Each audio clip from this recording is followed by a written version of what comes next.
You can't just throw a fucking schedule out there and hope it works out. You can't just play a schedule of, well, you're going to play certain teams 3 or 4 times, but you're not going to play another team. This is not the fucking NFL.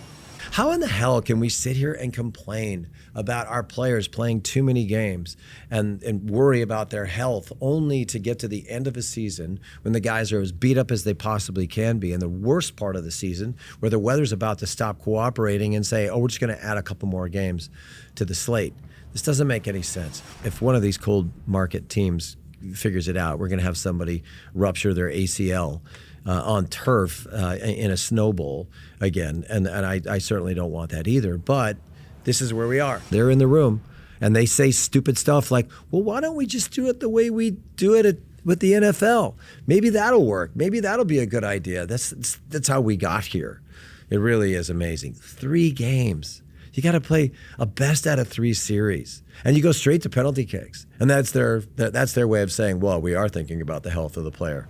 No, you're not. You people need to really get your act together.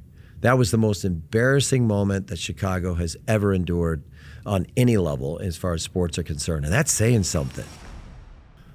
All right, welcome in. This is Unleashed. I'm Eric Wynalda, as always, brought to you by NF1. Those are my guys. Where's my box? This is my box. This is NF1 Reset. I've been taking this stuff for a while now. I feel great. And it is a terrific way to start and finish your day. Check it out on neuroforce1.com/Wynalda, and you get like 20 or 25% off. I think it's 25% off. Let's go with that. Either way, get it in you. It should be good. All right, MLS playoffs are here, and I'm confused. I'm already confused. If you're not confused, then, explain it to me. But this is such bullshit. I don't understand the premise that we could have this many teams in the playoffs to start with, right? So 9 teams from both sides have made it in. We have our ideas about who's actually going to win this whole thing when it's all said and done. Had a couple of slip-ups. Seattle didn't get off on the right foot, literally missing out on the penalty kicks. And Nashville fighting back to a certain extent against Inter Miami. We've had one team already. That's it. I think it was Austin. I think that's it for them. They've been excused from the competition because it was a 3-game series. I can't tell you how much I hate this. How in the hell can we sit here and complain about our players playing too many games and worry about their health only to get to the end of a season when the guys are as beat up as they possibly can be in the worst part of the season where the weather's about to stop cooperating and say, oh, we're just going to add a couple more games to the slate?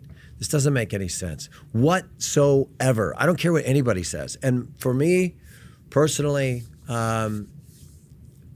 if we get into that argument and we start talking about the timing of all this stuff, we're about to go into a break, which is the international break, where our national team players are going to leave their teams. And for the first time in a long time, the first time I can remember, we're actually not going to play through it.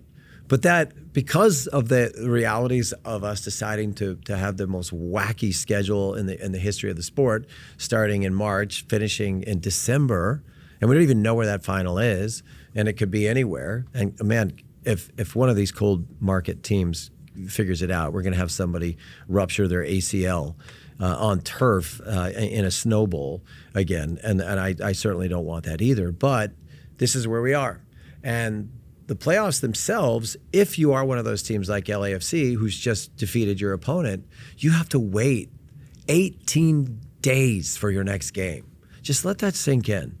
And it's almost like when these guys put the schedule together at the start of the year. I know that they're on their. I know that they know the score. I know that they understand all of the aspects of this stuff.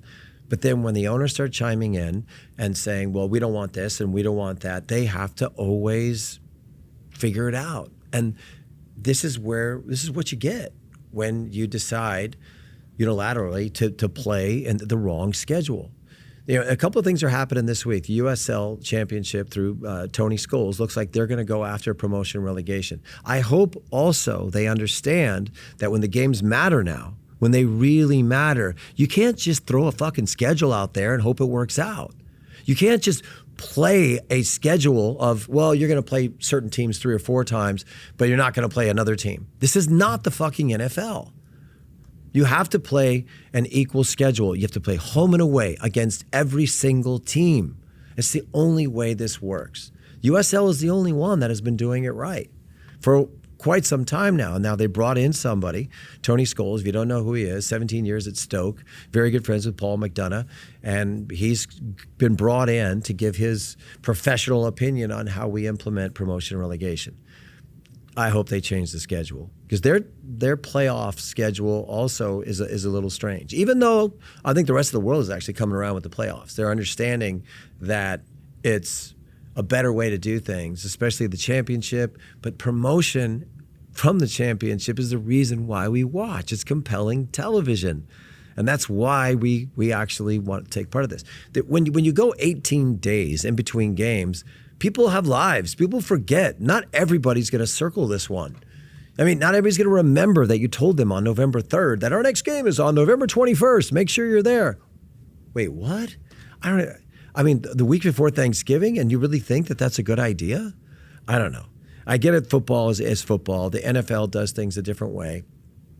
We still have a lot of ownership in Major League Soccer who's a part of the conversation. They're in the room. And they say stupid stuff like, well, why don't we just do it the way we do it with the NFL? Maybe that'll work. Maybe that'll be a good idea. That's how we got here. It really is amazing. 3 games. You got to play a best out of 3 series. And you go straight to penalty kicks. And that's their way of saying, well, we are thinking about the health of the player. No, you're not. You're thinking about how you can fill the inventory for Apple. You're trying to think about how you can figure out another way to get butts in seats and somebody to get a nice payday. Didn't work out for Chicago, that's for sure. And I don't even want to talk about that. You people need to really get your act together. That was the most embarrassing moment that Chicago has ever endured on any level as far as sports are concerned. And that's saying something.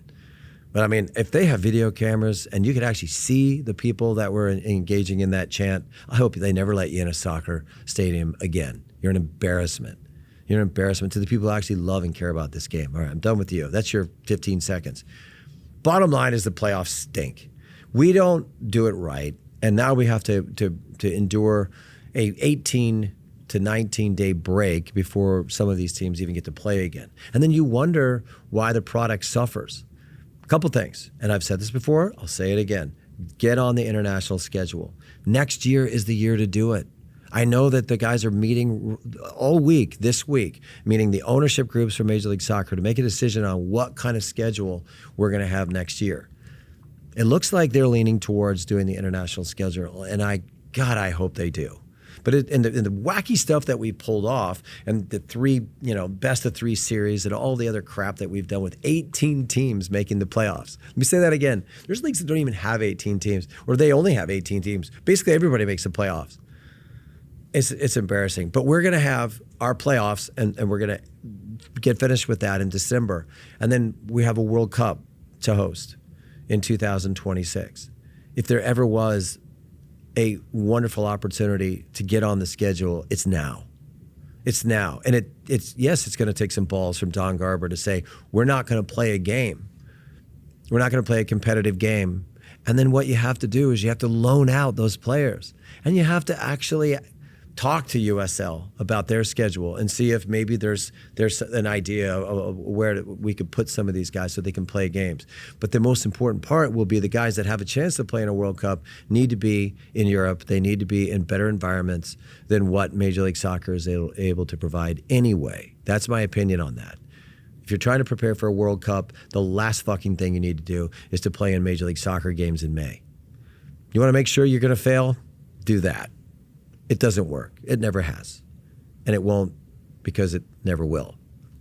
Can we just get over ourselves? Shut it down, make the change, have a World Cup, loan all those guys out, let them participate in the business of football, which is the transfer window after the World Cup, and then you kick the season off after it's over. Has there ever been a better time for Major League Soccer to do it right, get it right, and to spend an entire month when the world is watching promoting the new idea? Are we done here? I think I did a pretty good job of explaining it. It's that simple. Get on the schedule, have your season start after the World Cup, promote the shit out of yourself during. Okay, we're done here. We'll see you next time on Unleashed.